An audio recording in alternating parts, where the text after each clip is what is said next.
presentación del semestre, ¿no?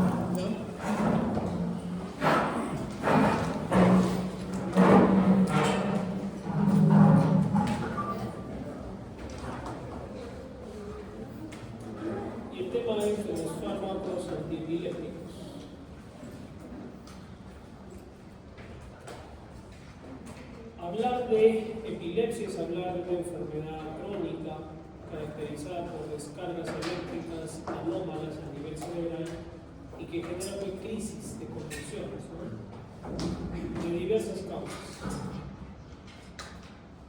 Obviamente el término antiepiléptico tiene que ver con cortar esa sintomatología, ese signo. Estos fármacos, por lo tanto, pueden distanciar o suprimir incluso las crisis, ¿no? Pero, como vamos a ver, y hay efectos adversos, que el paciente pueda llevar una vida casi normal, ¿no? De nada va a servir darle un fármaco y que esté dormido todo el día.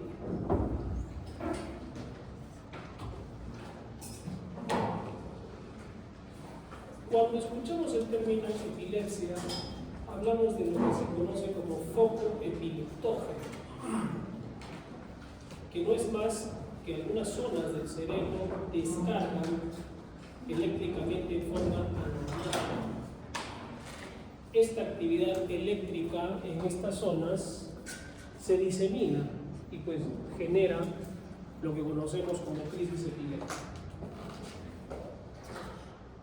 Usualmente nos referimos más a hablar de crisis epiléptica o epilepsia a la crisis generalizada, cuando hay una sacudida de todo el cuerpo con pérdida de conciencia. Pero también existen las crisis parciales, cuando solo una parte del hemisferio y el foco que siempre está en la corteza cerebral genera alteraciones, como su nombre los dice, de un segmento, movilización de un miembro, de la cara, del miembro inferior, es decir, parcial. Las crisis epilépticas usualmente son cortas, no duran tanto tiempo, no hay una crisis epiléptica de media hora, una hora. Eso ya es el estatus epiléptico. Usualmente se autolimita. Como todo en nuestro organismo, no es eterno. Se agotan los fosfatos de alta energía como el ATP, se consume oxígeno, se aumenta la producción de CO2 y se limita pues esta descarga eléctrica que empezó. ¿Sí? En un electroencefalograma, que es el estudio más importante, se puede detectar una confusión. La epilepsia, por lo tanto, o la crisis, tiene un proceso autolimitante que tendría que ser más, o es más como un efecto protector, ¿no?, del propio cuerpo. Si no, imagínense, sería una convulsión sin fin. Existen factores desencadenantes, cambios ácido base, electrolítico, en la glicemia, como la hipoglicemia, la fiebre, sobre todo en niños muy pequeños, menstruación, cambios endocrinos, obviamente una menstruación extrema, estrés, agotamiento físico, tensión emocional. Hace poco atendí a un chico de 20 años que 6 de la mañana había estado con fiebre toda la madrugada, se estuvo con pesadillas, y cuando se levanta para ir al baño empieza a ver borroso y tuvo una crisis. Tenía 40 de temperatura. Fue muy rápido, 5 segundos, pero suficiente para generar susto, ¿no? Puede ser un factor desencadenante entonces un cuadro febril extremo y el estrés que había presentado, además seguramente con hipoglicemia, porque era de madrugada, no había comido desde la tarde anterior, así es que presenta pues una crisis. Las crisis pueden ser parciales simples o parciales complejas, ¿no?, donde ya en estas complejas hay alteración de conciencia, ¿sí? No responde a los estímulos externos.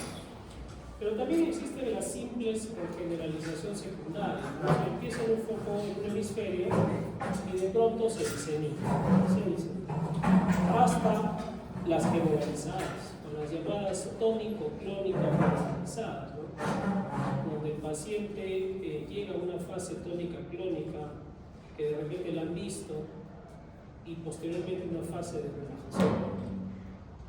Existen también las llamadas ausencias, donde el paciente como que se apaga, ¿no? Como que está prendido y luego se apaga, por unos segundos y luego regresa. Antiguamente se llamaba el pequeño mal y en las generalizadas el gran mal, ¿no? Tenemos allí las crisis mioclónicas, tónicas, acinéticas, usualmente en niños, y vamos a ver cómo es que estas en particular tienen un tratamiento especial, ¿no? Al momento de querer hacer la terapia. ¿Ya? Muy bien. Con esta breve introducción, pero hay que tenerlo claro, ¿no? ¿Qué es una crisis epiléptica?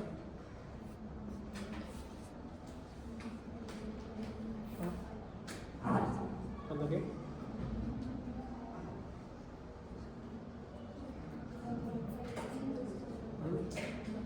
Pero repite lo que he dicho, pues. ¿Qué es una crisis epiléptica? ¿Cuándo se da? Ahora en la escala eléctrica ¿dónde? ¿Corazón? ¿Cuál es el potencial de acción de un neurón?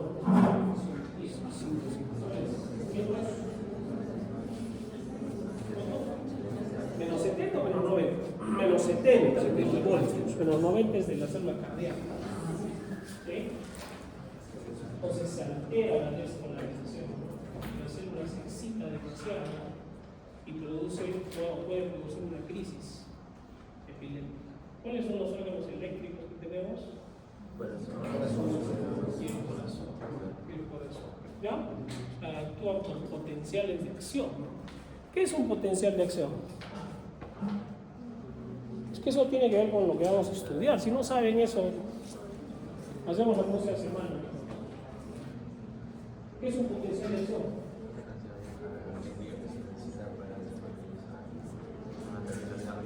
Potencial de acción es la despolarización más la repolarización, todo eso, ¿no? ¿Cuánto dura un potencial de acción del corazón? ¿Recuerdan? En milisegundos. 300 milisegundos. ¿Ya? Igual casi en el cerebro. Entonces, ¿qué electrolitos estarán o se generará la alteración de qué electrolito principalmente para alterar la despolarización en el cerebro? El sodio. ¿Qué niche es el sodio? ¿Qué es el sodio?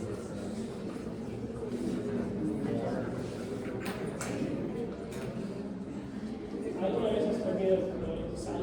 Pero el sodio, ahí hay sodio, ¿no? ¿Qué es eso? Es un electrolito de carga positiva. ¿Y de qué se encarga en las células eléctricas? De generar la despolarización. ¿Sí? ¿Cómo así? ¿El sodio qué hace? ¿No? Y genera la despolarización. Y la repolarización es la salida de potasio. Salida de potasio. ¿Qué dicen? ¿Saben? ¿Se acuerdan de eso? No. Porque si no se acuerdan de eso, no podemos hablar de farmacología. ¿Sí?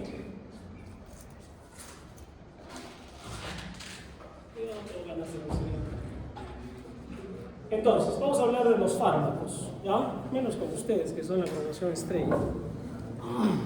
Sí, no me voy a toda la lista.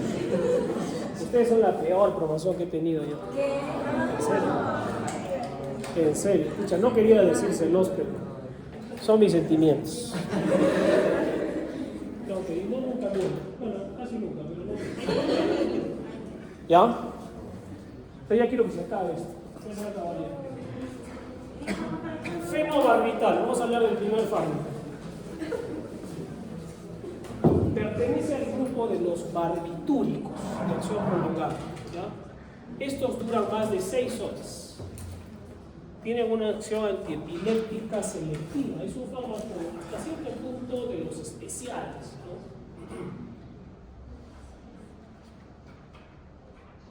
Es útil en crisis parciales parciales simples y en las tónico-clónicas generalizadas. También en las parciales complejas. Pero miren esto, no sirve en las crisis de ausencia, más bien las puede agravar. Entonces ahí puede ser una pregunta, ¿no? Pero ¿cómo actúa el fenobarbital? ¿Qué es lo que hace? Como vamos a ver en todos los fármacos antiepilépticos, el objetivo es deprimir el foco epileptógeno. Ese es el objetivo, ¿no? Si hay un foco que está descargando eléctricamente mal, tengo que calmarlo, ¿sí? De alguna manera. El fenobarbital, ¿qué hace? Actúa no sobre el foco, sino sobre el tejido vecino, o sea, el tejido normal, y lo deprime. Entonces, ¿cuál es la idea? Que las descargas no se diseminen, ¿sí? Hacia alrededor. Activa canales de cloruro, y se acuerdan eso que tiene que ver con el GABA, pero como que se va por otro lado, como si fuera GABA. Actúa en su propio receptor de barbitúricos. Abre el canal de cloruro e introduce cloro a las neuronas. Esto genera hiperpolarización neuronal, o sea, impide que se despolarice el tejido circundante al foco epileptógeno, bloqueando la crisis. ¿Sí? Y es un receptor de barbitúrico. Así como había, ¿se acuerdan? Un receptor para las benzodiazepinas, igual, ¿no?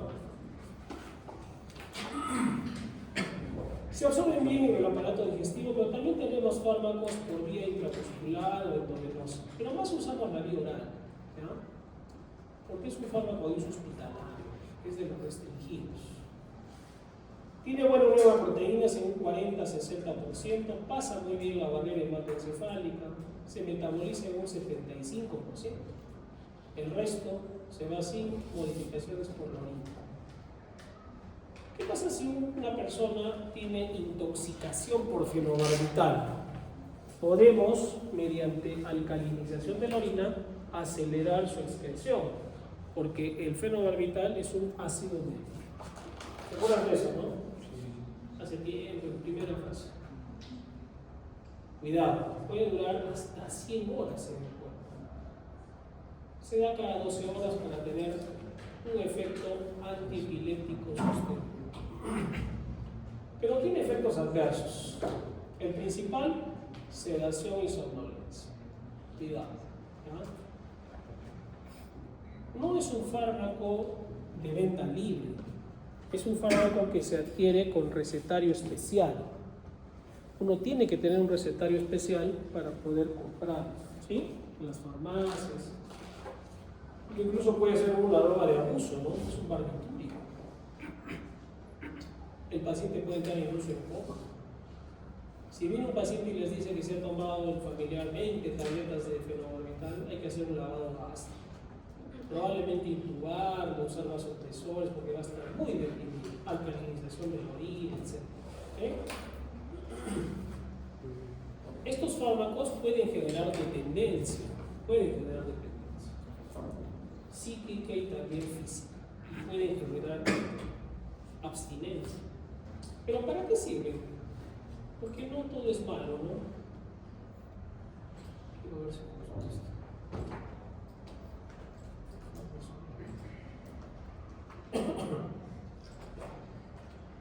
Crisis tónico-clónicas generalizadas, parciales simples y parciales con generalización secundaria. Sirve para las ausencias. No es cierto, más bien dijimos que las agrava, no las agrava. Muy bien. Entonces, un primer fármaco que estamos revisando es el fenobarbital, pero que pertenece a la familia de los barbitúricos, ¿no? Por eso es de los especiales, ¿no? No es un fármaco muy utilizado, pero que sí echamos mano.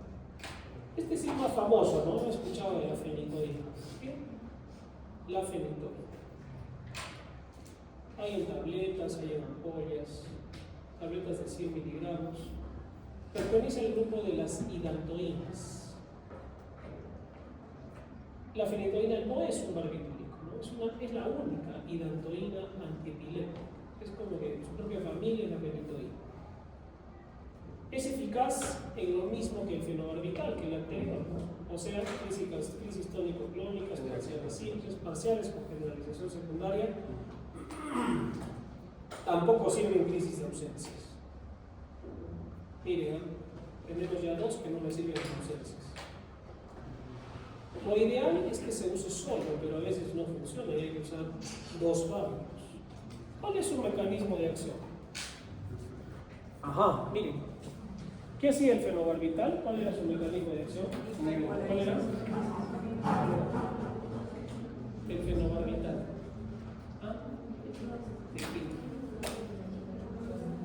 Del tejido circundante al fondo epileptógeno, lo hiperpolariza. ¿Okay? Y la fenitoína, miren, bloquea los canales de sodio, o sea, todo tiene que ver con la despolarización. ¿Sí? ¿Y qué pasa si bloquea canales de sodio en el tejido vecino normal? No se despolariza. ¿Se dan cuenta, no? Lo que habíamos hablado hace rato. Se bloquea la despolarización neuronal y ya no se activa esa célula y se deprime. ¿De acuerdo? También hay tiene un efecto antiarrítmico. Hay unos antiarrítmicos que bloquean los canales de sodio, que también pues es a nivel del miocardio, ¿se acuerdan? Como hemos dicho hace rato. Sirven arritmias causadas por intoxicación digital, pero no es su uso primario, más sirve para epilepsia, ¿sí? Epilepsia, ¿de acuerdo? Entonces ya saben su mecanismo de eso. ¿Y qué pasa con su farmacocinética? Es eficaz vía oral, es una solución muy alcalina, ¿sí? No se pone, nunca se debe poner intramuscular. Ah, miren, ¿no? Entonces si yo les pongo se pone intramuscular es falso. ¿Por qué? Porque puede producir necrosis del músculo. No existen preparados intramusculares.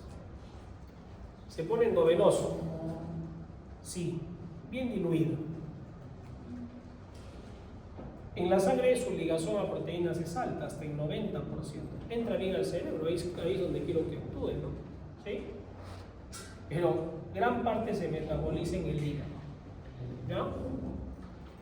Hay un efecto curioso que cuando este se usa en dosis altas y por tiempo prolongado, puede producir lo que se llama gingivitis hiperplásica, que se ve en el 20% de los pacientes que la toman, esta fenitoína, por más de 3 años aproximadamente. O sea, hay pacientes que lo usan por tiempo prolongado, ¿no? Las encías se hipertrofian. Es una hiperplasia gingival por fenitoína. ¿Ya? Los efectos duran 8 horas. O sea, hay que darlo cada 8 horas 3 tomas al día. ¿De acuerdo? Entonces, miren los efectos adversos que puede producir. Sucede que una mujer, si está embarazada y sufre de epilepsia, no debemos darle fenitoína. Por eso hay otros fármacos, como el levetiracetam, ¿no? Que ya lo vamos a ver. Se encontró en los años 80 ya que se generaba un síndrome fetal por hidantoína. Era terrible, ¿no? Me enseñaba todo lo que producía. Uñas y falanges hipoplásicas. Osificación irregular de las falanges distales. Múltiples anomalías del cráneo y de la cara. Retardo del crecimiento. Estrabismo e hipertelorismo. Hay que tener cuidado. Yo creo que ese es uno de los efectos más temibles, ¿no? Por eso hay que tener en cuenta cuando les llega una mujer y les dice, doctor, si estoy embarazada y tengo epilepsia y tomo fenitoína, y te vas a acordar y vas a decir, no, hay que cambiarle el tratamiento. ¿Ya? Ya saben por qué. Probablemente tenía epilepsia, ya tomaba la fenitoína y se embarazó, ¿no? Es lo más probable. Tiene efectos entonces teratogénicos. Tiene efectos teratogénicos. Cuidado. ¿Ya? No produce dependencia, pero estos efectos adversos secretos siempre me llaman la atención. Puede generar hirsutismo en mujeres jóvenes y anemia megaloblástica, porque la fenitoína reduce la absorción del ácido fólico. Entonces, es muy buen medicamento, barato, accesible, pero tiene muchos efectos adversos, ¿no? como estamos viendo. Por eso es que ya, como vamos a revisar, se generaron nuevos fármacos, un poco más costosos, pero también más seguros, ¿no? Cuidado del embarazo. Pero, ¿cuáles son las indicaciones? Porque finalmente en el Ministerio de Salud, es lo que hay que usarlo con precaución. ¿Cuáles son las indicaciones?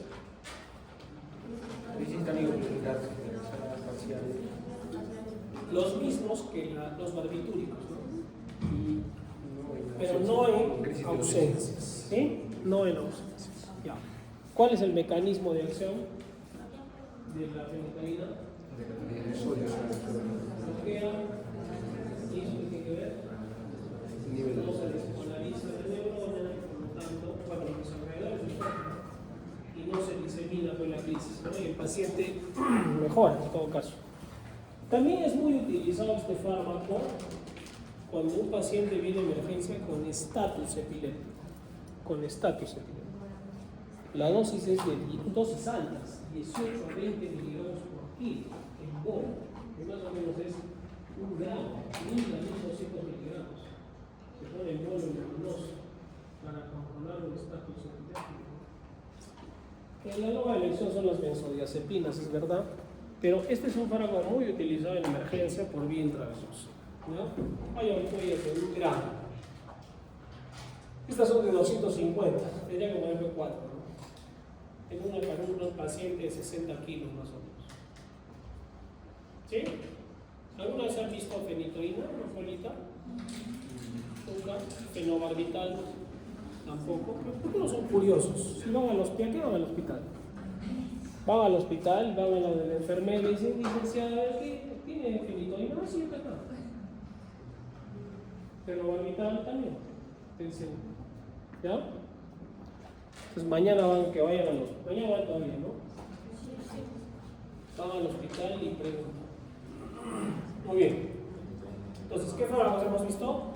El fenobarbital y la fenitoína. Ahora vamos a ver uno también de los más utilizados, pero no está exento de efectos adversos, que es la carbamazepina.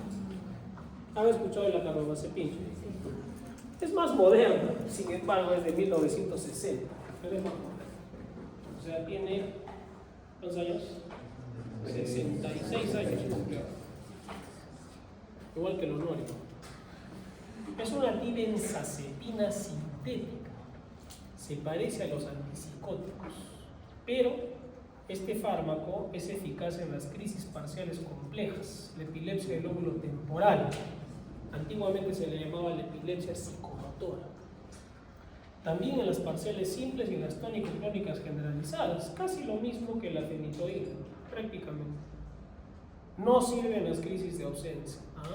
Mire, ¿no? Tienen actividad y esto le da como que un plus en las neuralgias, en la neuralgia del trigémino. Carbamazepina también se usa en otros dolores neuropáticos, como la neuropatía post-infección por herpes zóster. También se usa carbamazepina. O sea, es como que un poquito más versátil, ¿no? Carbamazepina. Son tabletas de 200 miligramos. No hay preparados intravenosos, son vía oral. Pero, ¿cuál es su mecanismo de acción? Miren lo que hace. También actúa en el tejido nervioso vesical y bloquea los canales de sodio. E impide la despolarización neuronal del tejido vesical. O sea, si yo entiendo la fisiología, fácilmente entiendo esto, ¿no? ¿Sí? No se va a despolarizar esa neurona, por lo tanto, la crisis se va a detener. ¿Cuál es su farmacocinética? Son de preparados orales. Se ligan las proteínas en un 75%, pasa muy bien al cerebro, dura 8 horas igual los efectos, se da hasta 12 horas, 2 a 3 veces al día, tabletas de 200 miligramos. Hay cuadros severos de dermatitis alérgica, hepatitis colestásica y anemia plástica. Felizmente no son comunes, pero hay que tenerlos en cuenta. Puede producir somnolencia. A dosis terapéuticas, no, es una somnolencia leve. ¿Para qué sirve? En las crisis parciales complejas, simples, tónico-clónicas generalizadas, en la neuralgia del trigémino y también en qué? En la neuralgia post herpética, posherpes zóster. ¿Ya? Muy bien, ya vamos 3, ¿no? El ácido valproato, también llamado valproato de sodio. Ese valproato de sodio tiene mejor absorción. Este fármaco lo estaban usando como solvente para otros antiepilépticos. Es eficaz en casi todas las formas de epilepsia, pero sobre todo en las crisis de ausencia, mioclon infantil y crisis tónico-clónica. Miren, o sea, tiene un efecto superior a las anteriores, ¿sí? Y se puede usar en niños sin ningún problema, ¿ya? Viene incluso en jarabes. Entonces, si tienes un niño, no le vas a dar pefenitoína. ¿Qué vas a usar? Ácido valproato. Pero, ¿cuál es su mecanismo de acción? Incluso eso, miren, tiene triple mecanismo de acción. Bloquea canales de sodio. ¿Y eso qué tiene que ver? Ya sabes. Muy bien. Pero también bloquea canales de calcio. Importante en las crisis de ausencia, porque se originan en zonas donde hay despolarización por canales de calcio, o sea, a nivel muscular, ¿sí? Las neuronas se sienten. Aumenta la producción de GABA, y el GABA es un neurotransmisor inhibidor, y con eso abre canales de cloruro, generando depresión neuronal, ¿sí? Entonces tiene triple efecto en valproato. ¿De acuerdo? Farmacocinética. Se absorbe bien, pero mejor se absorbe como valproato de sodio en el tubo digestivo. Solo hay oral. Se liga a proteínas del 90%. Hay preparados en tabletas y en jarabe, también hay jarabe para niños. Se distribuye muy bien, se metaboliza 95% en el día. Los efectos de 8 a 12 horas, cada 2 a 3 veces. Lógicamente, no es un fármaco también que esté libre de efectos adversos. Es menos tóxico en realidad, ¿sí? Puede haber ligera somnolencia, elevación de las transaminasas, inclusive a dosis muy altas puede producir hepatitis, pero es muy raro.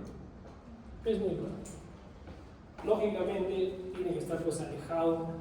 Si le estás dando a un niño, no lo vas a dejar más a su alcance, ¿no? Para que se lo tome como caramelos, ¿sí? ¿Para qué sirve? Principalmente crisis de ausencia, mioclon infantil y crisis tónico-clónica generalizadas.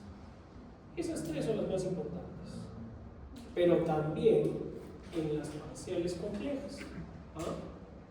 Tiene un uso curioso. Se vio que a dosis bajas podría ser profiláctica de la migraña, pero como prevención, no que la persona le dé una crisis de migraña y tómala para que se le pase la migraña, no, así no funciona, sino como prevención de crisis de migraña, no para el ataque agudo. ¿Ya? Muy bien, ¿qué fármacos hemos visto hasta acá? Fenitoína,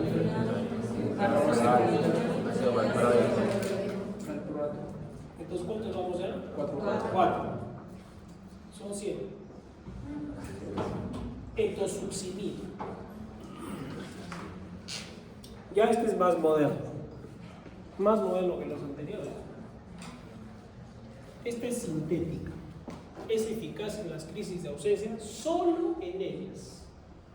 La etosuximida solo sirve, como dijeron, hagamos algo solo para las ausencias, porque los anteriores traen problemas, muchas cosas. Solo para crisis de ausencias. Pues prácticamente solo en niños, ¿no? Es la única droga que deprime, miren, es la única droga que deprime directamente el foco epileptógeno. Bloquea canales de calcio en las neuronas del foco que provoca la crisis de ausencia. Solo hay presentación en vía oral. Se metaboliza completamente en el hígado.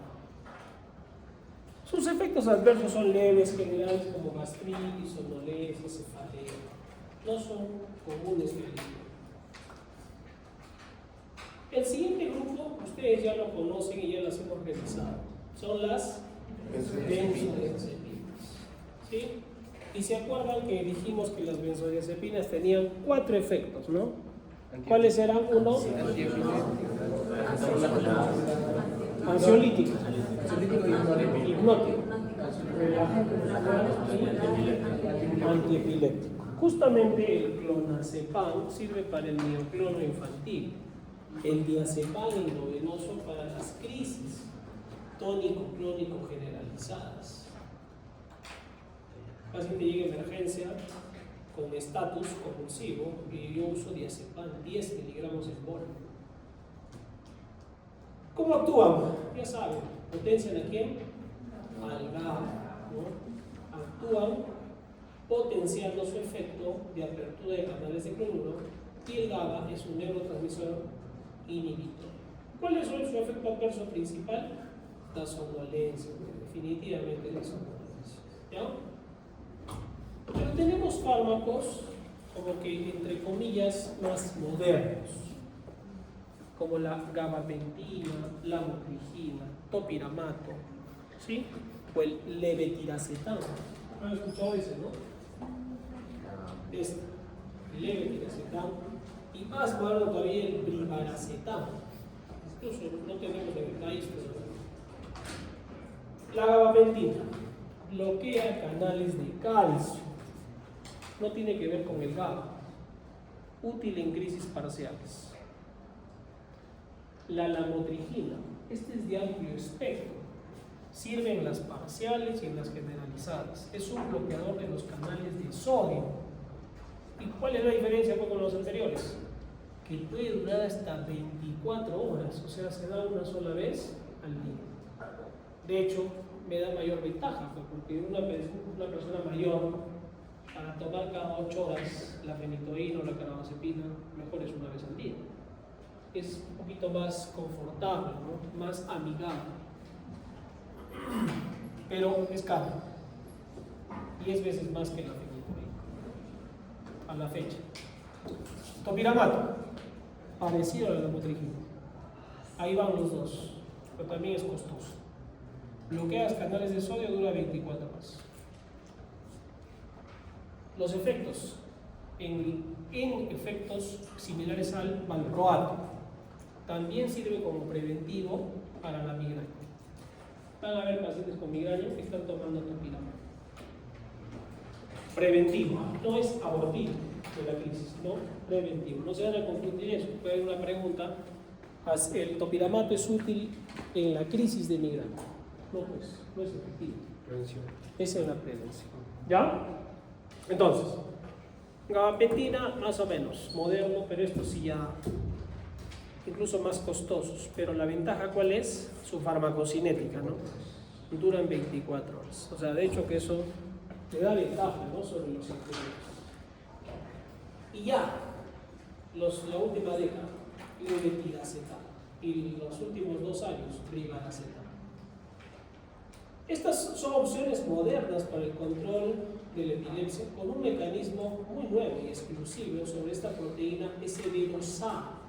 Está en la determinación de la neurona presináptica.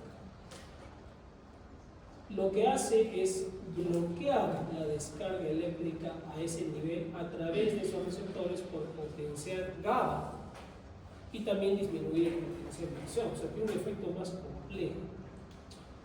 El levetiracetam es más accesible, requiere ajuste renal, y el brivaracetam mayor afinidad por esos receptores. Requiere ajuste en hepatopatía y suele ser mucho más costoso. Obviamente, estos son con una receta especial, son fármacos controlados. ¿Ya?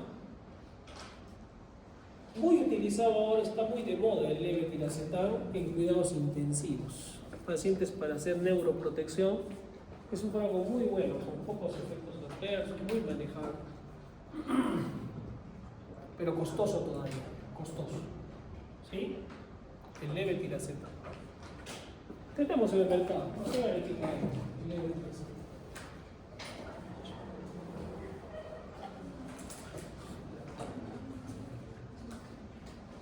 Muy bien, a ver, vamos a hacer un recuento. ¿Cuáles hemos visto? Fenobarbital, fenitoína, carbamazepina, ácido valproico, benzodiazepina, gabapentina, ¿qué más? Topiramate, levetiracetam y brivaracetam. Entonces, lo que ustedes tienen que hacer es un cuadrito. Han visto por las características, ¿no? Que diga cuál es el nombre, ¿sí? Su presentación, mecanismo de acción, ¿sí? Cuadro de doble trato. Usos clínicos, efectos adversos, ¿no? Tal vez los efectos adversos sean lo que mejor tener que conocer, porque a veces todos actúan bien, ¿no? Todos funcionan, pero tengo que conocer los efectos adversos. Anótenselos así. Pues yo que usted rápidamente diga, a ver, un paciente que tenga hiperplasia gingival, lo más probable es que esté tomando muy bien, ¿ya? Algo así. ¿Ya?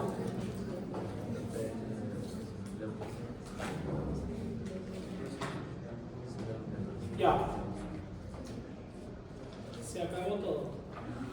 Entonces, el examen creo que es de acá a 2 semanas todavía, ¿no? Sí. Entonces de acá a 2 semanas nos vemos en el examen. ¿Ya? ¿Quieren escucharlos? Están allá afuera, creo que quieren hablarles. No, ya.